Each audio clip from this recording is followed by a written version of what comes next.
les œuvres de Samuel Rousseau conjuguent un usage discret mais très performant des technologies numériques au service d'un projet de réenchantement du monde qui n'est ni niais ni pavé de bons sentiments, mais qui affirme par une poétique des formes qui lui est propre l'inadaptation de l'homme aux lois de la standardisation des formats auxquels l'existence contemporaine le contraint.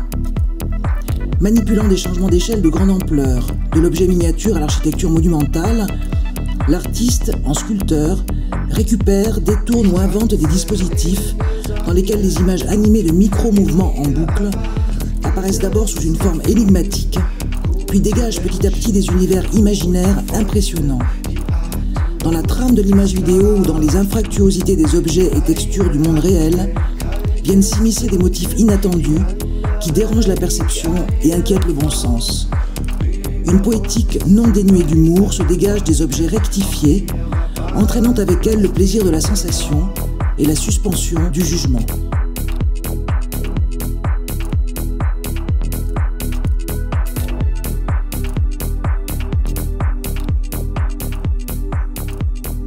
C'est une photo que j'avais faite à ma première exposition personnelle, donc c'est une œuvre qui a plus de 10 ans maintenant. Et donc tout le monde m'appelait Sam, comme ça, et puis il me manquait quelque chose, c'est comme si on m'avait enlevé un doigt, donc, ou un morceau, où il manquait vraiment quelque chose. Donc ce qui m'intéressait, c'était de retrouver quelque chose qu'on m'avait un petit peu volé. Donc c'est comme une signature, c'est comme un graphe, c'est comme un tag, c'est comme une griffe. Et en fait, j'ai utilisé uniquement la fin de mon prénom, UL. Et pour faire cette fin de mon prénom, j'ai utilisé en fait la fin de mon corps qui devient un outil. Et ensuite, j'ai vraiment écrit avec cette plume le UL. Donc c'est un petit peu la fin de mon nom, la fin de mon être et aussi physiquement le bout de mon être qui, lui, se transforme en un outil qui va me permettre de retrouver un petit peu ce qui me fait entièrement.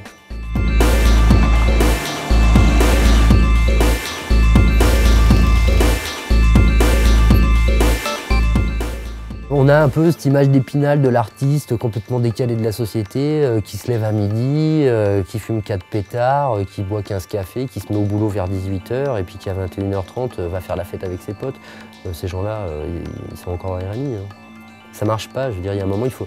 Moi, je me lève tôt le matin, et c'est pas parce que le réveil sonne, hein. C'est parce que moi, j'ai mes idées qui cavalent dans ma tête et que j'ai envie de les voir, j'ai envie de les voir réaliser, et que ça me motive pour me lever le matin. Donc là, ça, ok. Et je m'arrête, c'est 22 h, je suis claqué, j'en peux plus. Je suis rincé de ma journée parce que je me suis fait mes 10-12 heures, voire plus. Mais je sais pourquoi je suis fatigué. Et c'est une bonne fatigue et je suis heureux d'être fatigué.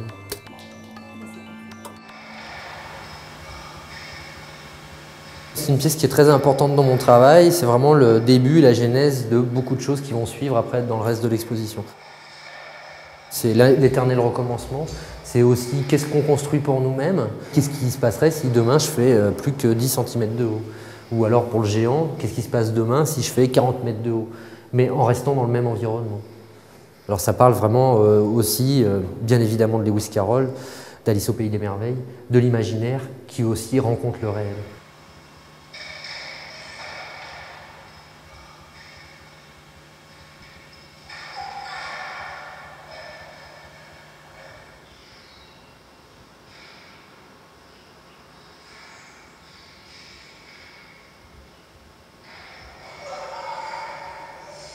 C'est tout à chacun qu'on a à gravir une marche, qu'on y arrive ou pas. L'usure aussi du corps, du psychisme par rapport à ce qui nous entoure et des buts qu'on s'est donnés dans la vie.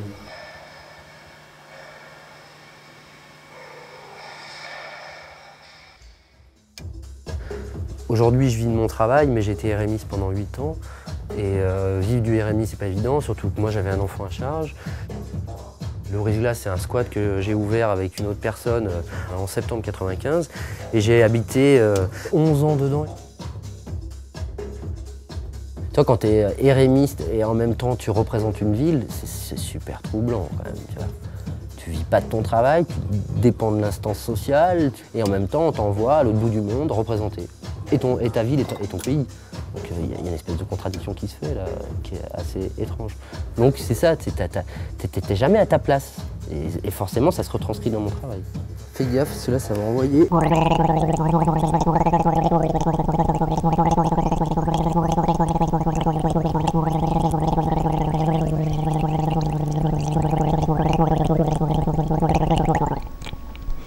normalement, une œuvre d'art, on n'a pas le droit d'aller dessus, hein. C'est vraiment on touche pas, il y a un côté sacralisé comme ça, et puis c'est normal, hein, sinon on abîme tout. Mais là, je voulais avoir une pièce où on puisse avoir une relation physique avec l'image. Après, le son qui est à l'intérieur fait vibrer la plaque, et donc les vibrations, on les retrouve dans les jambes. Il y a des gens qui vraiment prennent du plaisir à être dessus, et puis il y a d'autres qui partent en courant dès qu'ils sentent en fait la relation qu'ils peuvent entretenir avec la vidéo.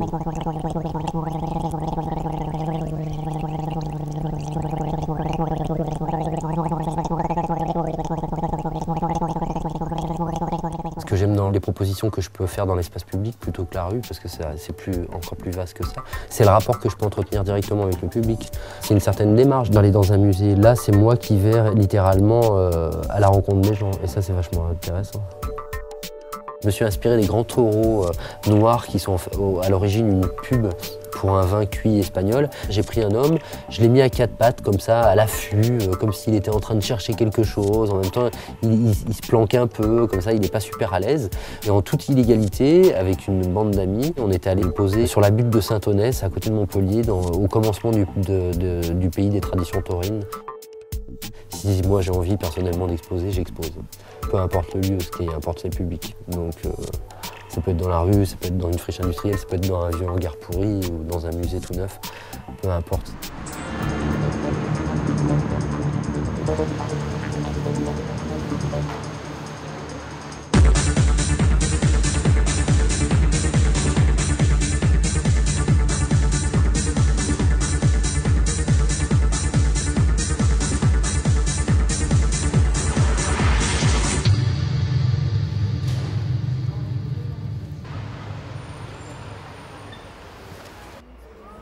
Le géant, c'est l'histoire d'un personnage qui est démesuré par rapport à la taille du bâtiment où il est, et il est littéralement coincé à l'intérieur. Donc il se débat, il se jette contre les fenêtres, il aimerait sortir, vraiment, il appelle le public au secours.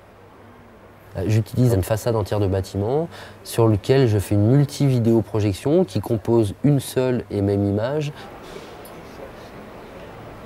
Comme il n'y a aucune technicité visible, alors que c'est très technique, justement, il y a toute la poésie, toute la magie, tout le sens de la pièce qui en est renforcé. En fait. Et il y a un rapport très fort qui s'est instauré avec le public. Et c'est une pièce qui parle de l'architecture, qui parle du rapport qu'on entretient avec l'architecture, mais pas seulement, c'est aussi une pièce qui parle du conte, de l'imaginaire. C'est comme si tu lisais Alice au pays des merveilles de Lewis Carroll à tes enfants, et puis d'un coup le géant, là, il est dans la rue, il n'est plus dans un bouquin. Et moi, c'est ce que je fais. Je fais une espèce de culbute entre l'imaginaire, le conte et le réel. Et c'est à partir de ce moment-là que j'ai commencé à vendre mon travail. Aujourd'hui, j'ai une cote, vraiment, parce que je suis passé en salle des ventes. Ce qui fait la force de mon travail, c'est que j'avance doucement, mais sûrement. Dans le sens où j'ai pris conscience qu'un travail d'artiste, c'est sur une vie que ça se lie vraiment. Et je dirais que j'ai commencé à être artiste parce que je me faisais chier à l'école, vraiment très fort. Et donc j'utilisais la marge de mes cahiers pour m'évader, dessiner, et je dirais que c'est là que ça a commencé. Après, bon, j'ai une scolarité un peu chaotique, donc j'ai fait un CAP de menuiserie. Je me suis bien rendu compte que c'était pas ça qui me plaisait et j'avais pas envie de faire ma vie là-dedans.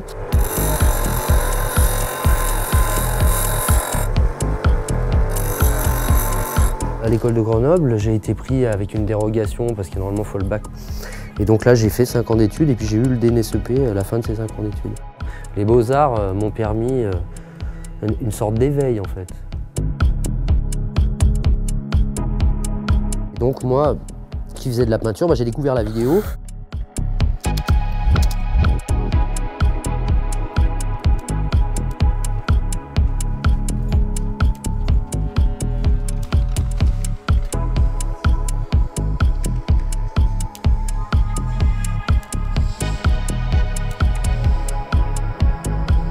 La vidéo en tant que telle ne m'intéresse pas, je me sens pas vidéaste. Je me sens plasticien utilisant la vidéo, ce qui est vraiment différent. Et moi, ce que j'essaye de faire, c'est d'injecter du sens, de la poésie.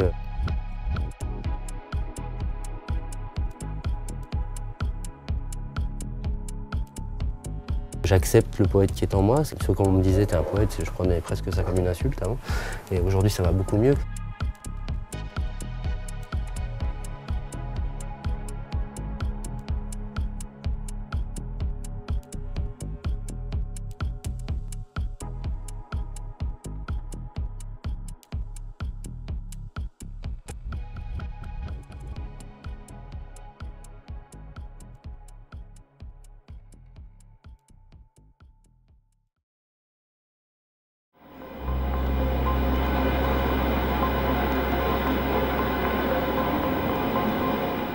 lessive raciale. C'est une pièce vraiment sur la bêtise, sur l'inhumanisme, sur le racisme, sur tout ce qui nous empêche d'apprécier l'autre, en fait, qui sont la plupart du temps des formes de pensée toutes faites, d'une non-connaissance de l'autre.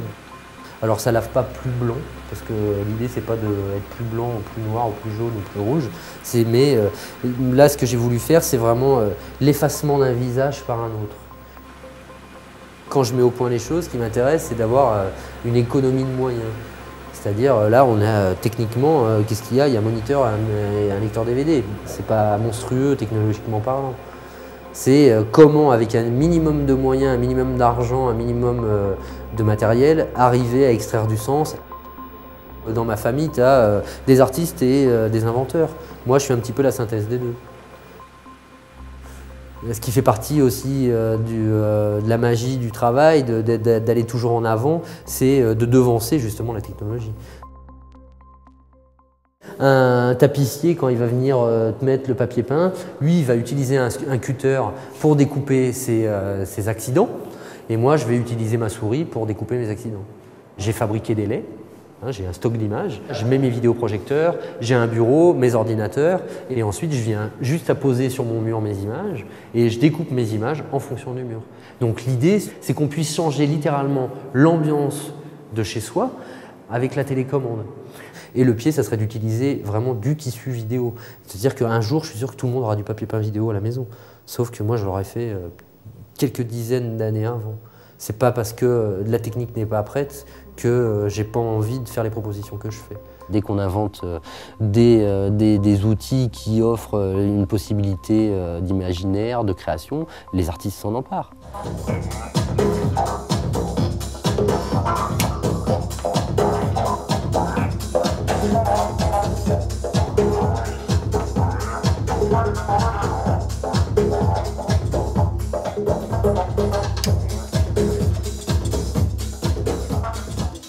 Les Plastic City, c'est des bidons, des objets qui vont avoir un temps, une durée de vie. Et là, ce qui m'intéresse, c'est de leur donner une autre vie, un autre statut. Donc j'ai pris ces bidons, je les ai mis les uns sur les autres pour constituer des formes architecturales. Et ensuite, la vidéo me permet d'habiter littéralement ces formes. Et ce qui m'intéresse, c'est d'avoir dans une boucle qui va faire, je dis des bêtises, mais 4 ou 5 minutes, des dizaines de minutes de lecture possible. Si tu les observes bien, il y a plein d'interactions qui se créent. Ce qui m'intéresse aussi, c'est le rapport physique qu'on peut entretenir avec les pièces. Là, on est dans une ville qui n'existe pas, les villes de bidons n'existent pas. Là, elle existe, mais bien évidemment que ça nous ramène à nous, à notre corps, à nos déplacements, à nos villes et au rapport qu'on peut entretenir, un avec l'objet, deux avec l'architecture.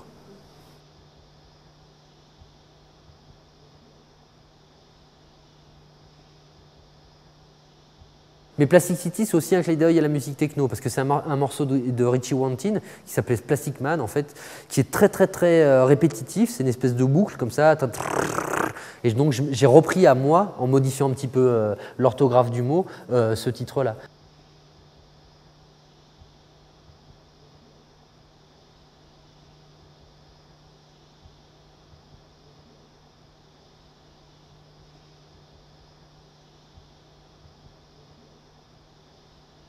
Materna Prima, c'est un hommage à la maternité, c'est-à-dire c'est un hommage au ventre de la femme enceinte avec le petit fœtus à l'intérieur qui est en train de pousser comme ça et puis on a une déformation de la peau. Mais je voulais vraiment qu'on retrouve cette texture-là du ventre de la mère. Et après, c'est vraiment un hommage aussi à la terre-mère, notre mère nourricière.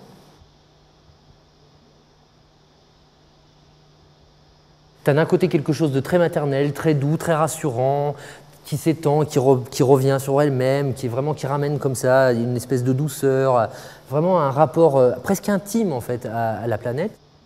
Dans le même temps, c'est tragique parce qu'on ne sait pas si elle n'est pas en train d'imploser de l'intérieur, si ce n'est pas en fait des symptômes d'une activité sismique qui mettrait en danger les personnes avec les tsunamis qui sont arrivés dans les dernières années.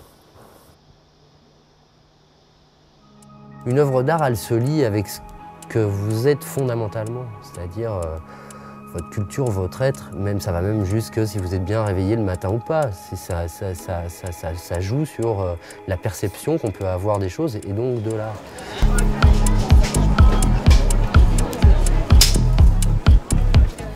fait, moi, ce qui m'inspire vraiment, c'est la vie.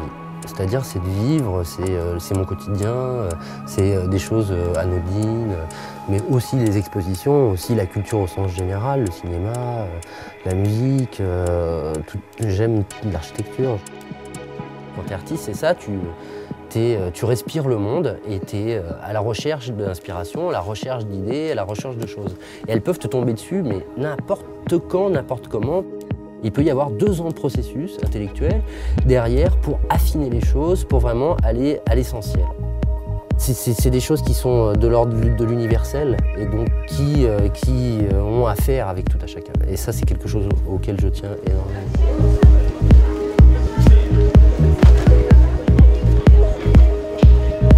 Les gens rentrent facilement dans les choses et après, à eux de travailler. Parce que moi j'estime que quand j'ai fait une exposition, j'ai fini de bosser, je m'en vais et je laisse en pâture mon travail au public.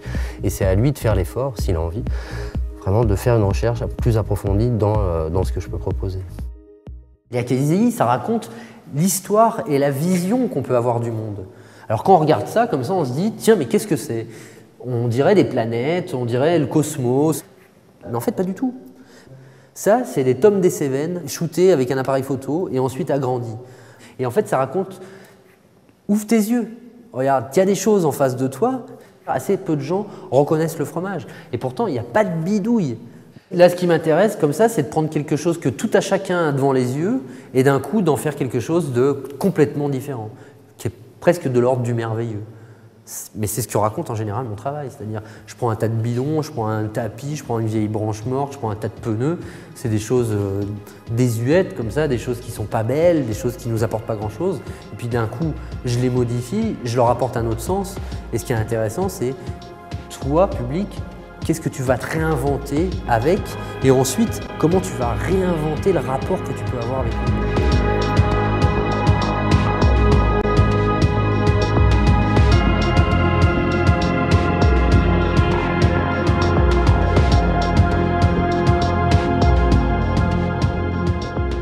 Ce que j'ai fait quand j'étais en résidence à Sabadell, une petite ville qui est à côté de Barcelone.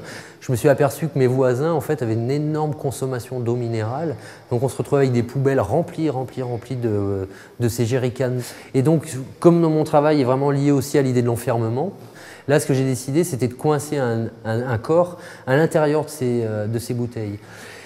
Que devient le corps en fait dans un élément ultra pollué peut-être? C'est aussi une métaphore de l'eau, hein, parce que c'est presque une goutte en apesanteur. Alors c'est une pièce qui est prémonitoire parce qu'en ce moment on a les premières îles de crasse qui sont en train de se former.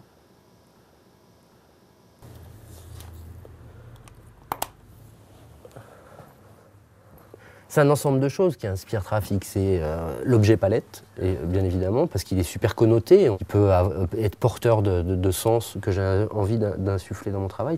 Et puis, il est aussi le constat d'une situation géopolitique aujourd'hui où on a 1 milliard de personnes en déplacement sur la planète pour des raisons économiques.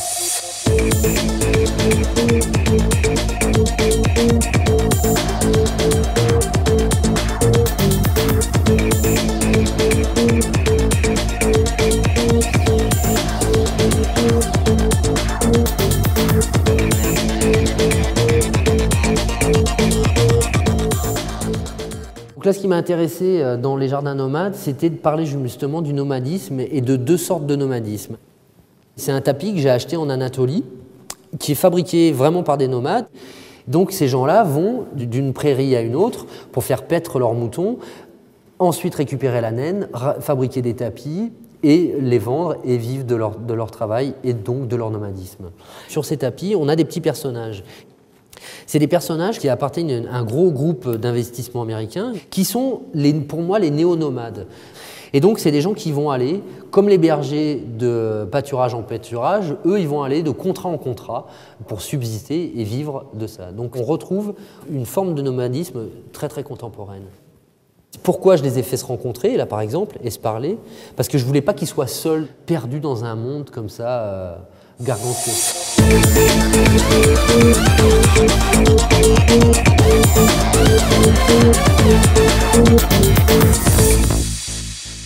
Je vis dans une région où on a pas mal de montagnes, on a aussi beaucoup de gens qui font de l'escalade en salle. Je trouvais que le rapport que peut entretenir le corps dans une verticalité comme ça me ramenait à toutes les gestuelles qu'on peut retrouver dans la danse. J'ai demandé à une personne de me faire tout un tas de positions différentes sur mon mur, que j'ai ensuite booté à la matière d'un sample. Et donc chaque personnage a sa vie propre, et si on l'observe bien, va s'effacer en fur et à mesure de l'effort qu'il fournit pour gravir la montagne. C'est vraiment se donner les moyens de gravir la montagne, et les moyens qu'on se donne à gravir cette montagne nous usent, nous fatiguent, et on finit par en mourir.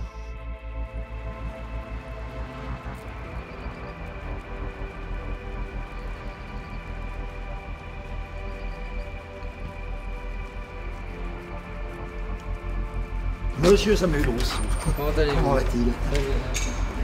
Trop bien. Ouais, d'accord. Avec un fond blanc. Il faut pas que tu mettes un cadre trop foncé, sinon ça va bouffer le dessin. Moi je fais que des dessins très fins. Bon, on n'a pas eu de galère là, ça va. Ça va? Oui.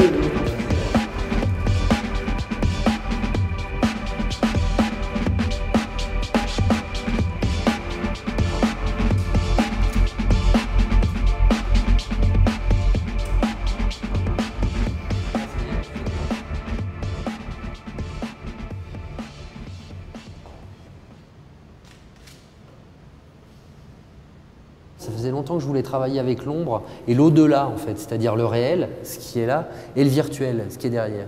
C'est une pièce qui parle de la vie, de la mort, où là on a un arbre qui est mort, qui aurait normalement dû finir au fond d'une forêt à moisir ou au fond d'une cheminée à brûler. Je prends à moi cet arbre, je ne le modifie pas, et via son ombre, je lui redonne la vie. Au bout de ces branches, on a l'ombre qui pousse. On va avoir les feuilles qui vont apparaître, qui vont grossir et grandir, s'épanouir, ensuite faner, puis tomber. On peut remarquer que les feuilles, elles ne vont pas faire un tas. Pourquoi? Un arbre, il va créer ses feuilles, elles vont pourrir, moisir, tomber au sol, être mangées par les insectes, créer de l'humus, et cet humus va régénérer l'arbre. Et là, on est exactement dans le même cas. C'est-à-dire que la feuille noire va céder petit à petit sa place à la lumière pour que la lumière recrée l'ombre. Et c'est vraiment une pièce presque yin-yang. On est dans un cycle qui nourrit un cycle, en fait. Et sans l'un, il n'y a pas l'autre. Et sans l'autre, il n'y a pas l'un. Ça dure 13 minutes. Et si tu as envie, bah, tu te les donnes les 13 minutes et tu apprécies complètement le cycle.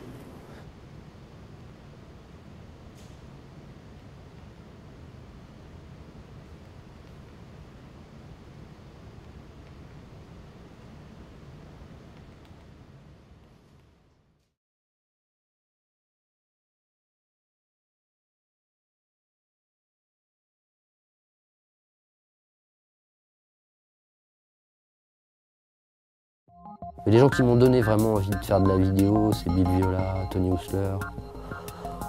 Ouais, des gens comme ça, Man June Paik, ou des gens qui ont commencé le travail vidéo dans les années 70. Quand moi je naissais, quoi. Je suis la deuxième ou troisième génération d'artistes qui utilisent la vidéo. Tati, c'est quelqu'un qui a marqué mon imaginaire, évidemment. Ce qui nous rassemble le plus, c'est une grande naïveté face au monde, mais une grande conscience du monde en même temps.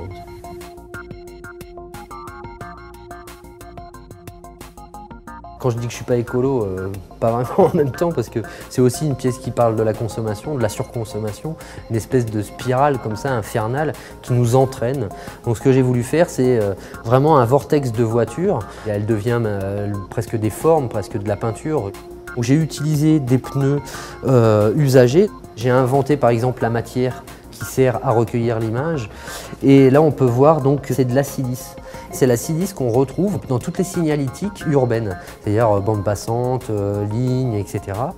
Donc en fait ce qui m'intéressait, c'est que le support de l'image soit cohérent par rapport à la proposition, donc aux voitures, et qu'on retrouve aussi un matériau de la rue.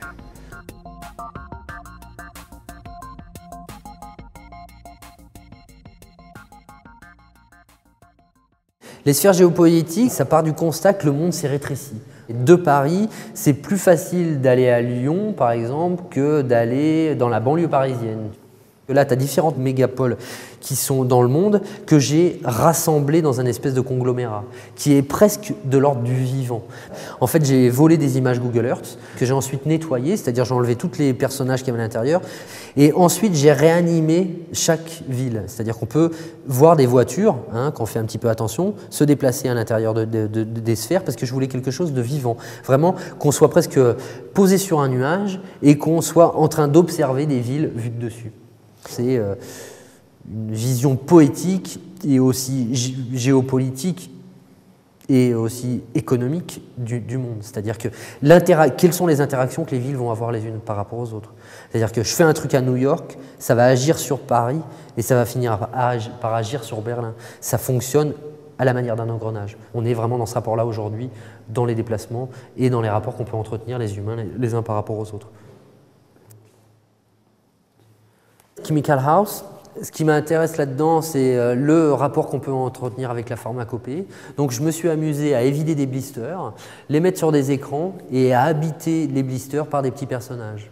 Alors tu as deux réactions fortes par rapport à cette pièce. Tu as « oh là là, c'est formidable, c'est des petites gélules avec à l'intérieur des petits composants et des molécules super dynamiques.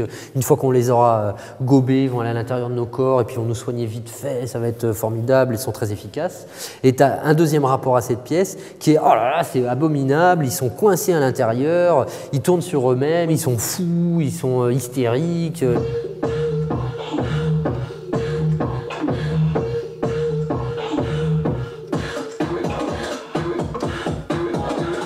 Une des lectures possibles aussi, c'est le rapport à l'enfermement qu'on peut avoir vis-à-vis aussi de la molécule dont on a besoin.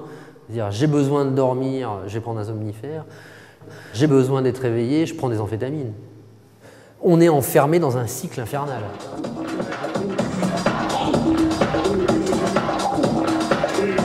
J'utilise la boucle comme un musicien qui ferait de la musique électro ou techno pourrait l'utiliser. C'est vraiment, surtout dans les derniers, les Chemical House. Alors même s'il y a une certaine forme de narration dans mon travail, la boucle est là. En plus, je fais des enchevêtrements de boucles, en fait, pour vraiment perdre le spectateur dans ses rapports au temps. Moi, j'adore le son. J'ai été DJ, j'adore ça. Mais il faut qu'il ait sa place.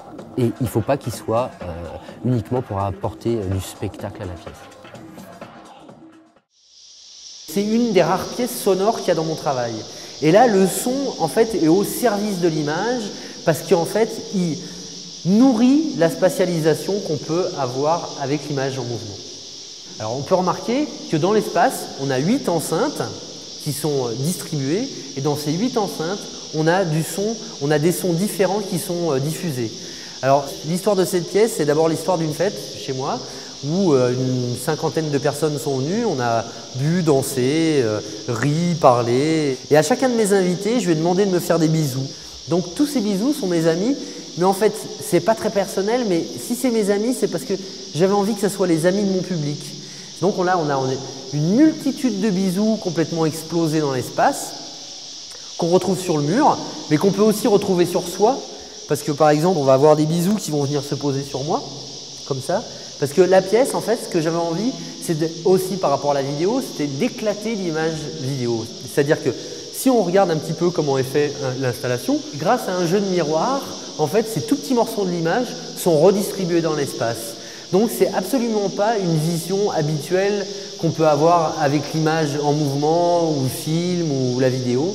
Là, vraiment, on est dans un rapport spatial à l'image. Alors, j'ai pris un bisou que j'ai mis sur un autre bisou, que j'ai mis sur un autre bisou. Et là, si on entend le son, on a presque l'impression d'entendre une volière. Et d'un coup, presque la bouche, le baiser, acquiert un autre statut. Presque de l'ordre du fantastique, ou de la jouissance, ou du plaisir. On n'est plus en train de regarder l'œuvre d'art, mais on est vraiment à l'intérieur de l'œuvre, en train de la vivre et de la voir physiquement à soi.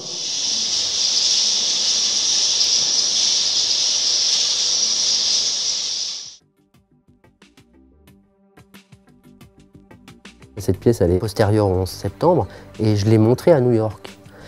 Et ce qui est dingue, c'est la réaction des Français. Ils me disaient, mais t'es complètement ma boule d'aller montrer cette pièce à New York après le 11 septembre, il ne faut pas montrer ça. Ça va être super choquant pour les Américains. Et au contraire, ils ont eu une lecture beaucoup plus libérés, en fait, les New-Yorkais en plus, parce que c'était montré à New York, et une interprétation de cette pièce que les Français pouvaient l'avoir. C'est super étonnant.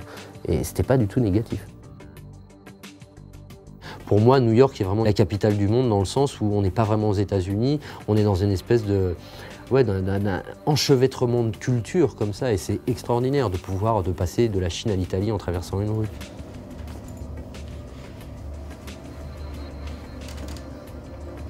Et je suis pas allé chercher là-bas le monde de l'art, ou je suis pas allé chercher là-bas une espèce de notoriété, ça m'intéresse assez moyennement. Moi, ce qui m'intéressait, c'est vraiment la vie de tous les jours, c'est une espèce de melting pot mondial. Je me suis vraiment focalisé sur la ville en tant qu'entité vivante. Et les dernières pièces que j'ai pu sortir sont vraiment de ce acabit-là, c'est-à-dire que l'humain, le corps a fini par disparaître tout en étant très présent, et la ville devient entité vivante comme on pourrait considérer une fourmilière en tant qu'entité vivante constituée d'une pluralité d'êtres comme ça. Donc la ville est vraiment ça, et c'est vraiment ce qui est ressorti. Et je me suis vraiment servi de l'architecture de New York, qui est très très spécifique, pour réaliser ces nouvelles pièces.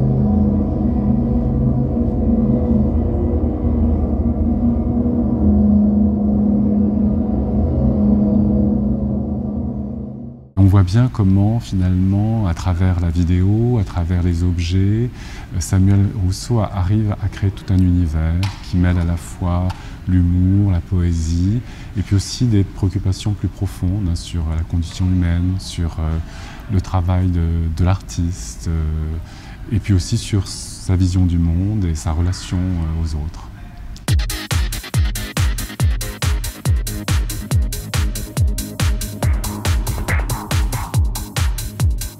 Donc il est arrivé une petite anecdote rigolote quand j'étais à New York, c'est que moi je suis motard, donc je me suis fait faire ce patch, Life to Art, Art to Life, qui est un détournement de la fameuse phrase Life to Road, Road to Life. Et donc c'était amusant parce que j'ai repris une pièce de Marcel Duchamp qu'il avait fait lui-même à New York sur la vitesse. 10 jours plus tard, le téléphone sonne et j'apprends que j'étais sélectionné au prix Marcel Duchamp.